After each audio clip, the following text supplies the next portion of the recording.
ఒకటే చెప్పాలనుకుంటున్నానండి. మే 19థో ఎప్పుడో సారు ఒక ఛానల్‌లో ఆ వ్యాఖ్యలు చేశారు. జనసేనను ఉద్దేశించి అండ్ అమిత్ షాతో జరిగిన మీటింగ్ గురించి. ఆ వ్యాఖ్యలు వైరల్ అయినప్పటి నుంచి గూడా జనసేన గానీ, లేకపోతే టీడీపీ గానీ, ప్రొఫెసర్ నాగేశ్వర్ క్షమాపణలు జెప్పాలి, క్షమాపణలు జెప్పాలి అని జెప్పి చాలా పెద్ద ఎత్తున క్యాంపెయిన్ రన్ చేశారు. ఆయన మీద చాలా ఒత్తిడి చేశారు, ట్రోల్ చేశారు అండ్ చాలా రకాలుగా ఆయన ఫొటోస్‌ని అత్యంత దారుణంగా చిత్రీకరించి స్ప్రెడ్ చేశారు. బూతులు తిట్టించారు. మొత్తం మెయిన్ స్ట్రీమ్ మీడియా గూడా పెద్ద పెద్ద డిబేట్లు చేసింది. అయితే ఇక్కడ నాది ఒకటే ప్రశ్న. ఆయనిప్పుడు ఆయన వ్యాఖ్యల్ని ఉపసంహరించుకున్నారు. మరి మీ ట్రోల్ సంగతేంటి? టీడీపీ అఫీషియల్ హ్యాండిల్‌లో పోస్ట్ చేసిన వైఎస్ఆర్‌సీపీ కండువాతో ఉన్న సార్ ఫోటోని ఎందుకు ఇప్పటిదాకా మీరు రిమూవ్ చేయలేదు? ఎందుకు ఆయనకి క్షమాపణలు చెప్పలేదు? ఆయన ఉపసంహరించుకున్న తర్వాత మీరు కూడా ఉపసంహరించుకోవాలి అనేది ఒక కామన్ సెన్స్ కదా! అది ఇంగిత జ్ఞానం కదా! అట్లాంటి వ్యక్తి మీద మీరు ఒక పార్టీ కండువా వేసి పార్టీ ముద్ర వేస్తున్నారు అంటే దానికి సోర్స్ ఏంటి? ఆయన వైఎస్ఆర్‌సీపీ అని చెప్పడానికి మీరు చేస్తున్న ప్రచారానికి మీరు సోర్స్ అడుగుతున్నారు కదా!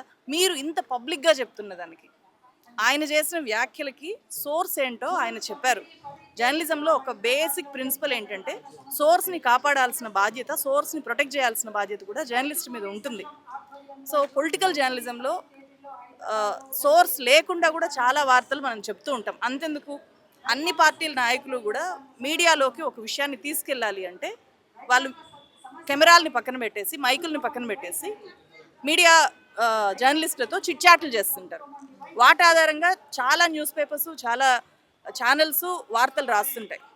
సో అంటే మీకు అనుకూలంగా ఒక వార్త వచ్చినప్పుడు దానికి సోర్స్ అడుగుతారు. మీకు వ్యతిరేకంగా వచ్చినప్పుడు మాత్రం ట్రోల్ చేస్తారు, దాడులు చేస్తారు, బెదిరిస్తారు, కేసులు పెడతారు. సో ఇక్కడ జర్నలిస్ట్గా నా డిమాండ్ ఒకటే. తెలుగుదేశం పార్టీ ప్రొఫెసర్ నాగేశ్వర్ గారికి క్షమాపణలు చెప్పాలి. ఏ జర్నలిస్ట్ మీదైనా సరే మీరు దాడి చేస్తున్నప్పుడు దానికి సంబంధించిన సోర్స్ కూడా మీరు చెప్పాలి. ఒక జర్నలిస్టు ఫలానా పార్టీకి అమ్ముడు పోయింది అని అన్నప్పుడు దానికి సంబంధించిన డీటెయిల్స్ మీరు బయట పెట్టగలగాలి. సో అట్లా పెట్టలేనప్పుడు అట్లాంటివి మీరు చేయకూడదు. ఇదొక్కటే నేను చెప్పదలుచుకున్నాను. ఇంతకు ముందు కూడా మ్యామ్ ఒక పార్టీకి సపోర్ట్ చేసి మీరు అంటే ఒక అంశాన్ని తీసుకొచ్చి మాట్లాడితే ఆ పార్టీకి సపోర్ట్ చేస్తూ ఉన్నారని చెప్పేసి ఏపీ రాష్ట్ర రాజకీయాల్లో కూడా చాలా ఇటువంటి వార్తలు కానీ మీ కామెంట్ సెక్షన్స్ కానీ నిండిపోయాయని చెప్పొచ్చు. సో చేసే ఏపీకి సంబంధించి నేనే కాదు, ఎవరు ఏ వీడియో చేసినా కూడా అది ఎంత సోర్స్ చూపించి చెప్పినా కూడా కింద ఒక పార్టీకి అనుకూలంగా ఉంది అనో, లేకపోతే ఇంకో పార్టీకి వ్యతిరేకంగా ఉంది అనో కామెంట్ సెక్షన్ అంతా కూడా నిండిపోతుంది. అది జనమో లేకపోతే ఆ పార్టీల కార్యకర్తలో చేస్తే ఏమైనా అనుకోవచ్చు. కానీ ఇక్కడ నాగేశ్వర్ గారి మీద అఫీషియల్గా టీడీపీ దాడి చేస్తుంది. అఫీషియల్గానే గవర్నమెంట్ కేసులు పెట్టింది. గవర్నమెంట్ పోలీసుని పంపించాలి అని చెప్పి ట్రై చేస్తుంది. ఖచ్చితంగా అరెస్ట్ చేయాలి అనే ప్రయత్నాలు చేస్తుంది.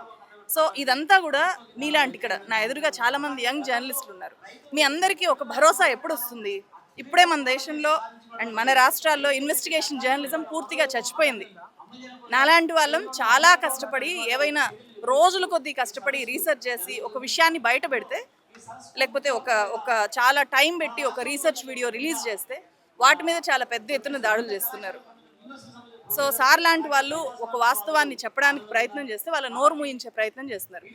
నాలాంటి వాళ్ళ మీద, లేకపోతే సార్ లాంటి ఒక ప్రొఫెసరు, ఒక సీనియర్ జర్నలిస్టు అలాంటి వాళ్ళ మీదనే ఈ స్థాయి దాడులు జరిగితే రేపు పొద్దున జర్నలిజం చదువుకొని మైక్ పట్టుకొని ధైర్యంగా ఒక క్వశ్చన్ చేయాలి అని చెప్పి బయటకు వచ్చే వాళ్ళకి ఒక భరోసా ఎక్కడి నుంచి వస్తుంది? ఆ ధైర్యం ఎక్కడి నుంచి వస్తుంది?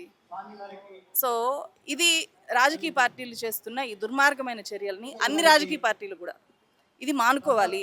జర్నలిస్టుల మీద దాడులు ఖచ్చితంగా మానుకోవాలి. మీరు ఏదైనా కన్ఫ్యూజన్లో ఉండి చేసినప్పుడు ఖచ్చితంగా రియలైజ్ అయ్యి మీరు ఎందుకు సారీ చెప్పకూడదు? మీరు ఎందుకు మీ మాటల్ని మీరు చేసిన అటాక్ని విత్డ్రా చేసుకోకూడదు? దానివల్ల ఒక్క రాజకీయ పార్టీ ఒక జర్నలిస్ట్ని టార్గెట్ చేసి రియలైజ్ అయ్యి అయ్యో ఇలా జరిగింది అని చెప్పడం వల్ల మీ ట్రోల్ ఆర్మీ అంతా కూడా సెట్ అవుతుంది. అండ్ మిమ్మల్ని చూసి మిగిలిన పార్టీల ట్రోల్ ఆర్మీస్ కూడా సెట్ అయిపోతాయి ఒక దెబ్బకి. సో ఆ పని టీడీపీ మొదలు పెట్టాలి. టీడీపీ ఖచ్చితంగా క్షమాపణలు చెప్పడంతో పాటు సార్ మీద చేసిన ఆ పోస్ట్ని విత్డ్రా చేసుకోవాలి అని చెప్పి నేను డిమాండ్ చేస్తున్నాను. Thank you.